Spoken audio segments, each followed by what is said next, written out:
BNP নেতা ইশাক হোসেনকে ঢাকা দক্ষিণ সিটি কর্পোরেশনের মেয়রের দায়িত্ব বুঝিয়ে দেওয়ার দাবিতে নগর ভবনে ব্লকেট কর্মসূচি পালন করছেন তার সমর্থকরা।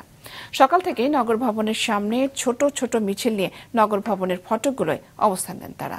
এ সময় বিভিন্ন স্লোগান দিয়ে নিজেদের দাবির কথা তুলে ধরেন তারা। পাশাপাশি স্থানীয় সরকার উপদেষ্টা আসিফ মাহমুদ সজীব ভুঁইয়ার বিরুদ্ধেও নানা স্লোগান দেওয়া হয় সেইখানে। আন্দোলনকারীদের অভিযোগ, ইশাক হোসেনকে মেয়রের দায়িত্ব বুঝিয়ে দিতে টাল বাহানা করছে সরকার, আর এতে নেতৃত্ব দিচ্ছেন উপদেষ্টা আসিফ। দাবি আদায় না হওয়া পর্যন্ত আন্দোলন চালিয়ে যাওয়ার কথাও জানান তারা। গতকাল চতুর্থ দিনের কর্মসূচি থেকে আজ সকাল 11টা থেকে দুপুর 3টা পর্যন্ত নগর ভবন ব্লকটের ঘোষণা দেওয়া হয়।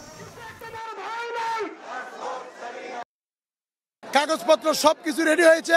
একটি কুচক্রী মহল ষড়যন্ত্র করে ইশরাককে শপথ না করিয়ে তাকে নগর ভবনে বসতে দেওয়া হচ্ছে না। অবিলম্বে আমরা নির্বাচিত মেয়র, যেহেতু গ্যাজেট পর্যন্ত হয়েছে, আমরা নির্বাচিত মেয়র চাই। 5 তারিখের পর থেকে কাজ করে চরম অসুবিধা হচ্ছে। যারা নির্বাচিত মেয়র করতে পারে এটা আমাদের হচ্ছে না। জনগণ ট্যাক্স দিচ্ছে না, লাইসেন্স করতে পারতেছে না, কোনো কাজ সরকারি কোনো কাজ করতে পারতেছে না, জন্ম নিবন্ধন করতে পারতেছে না।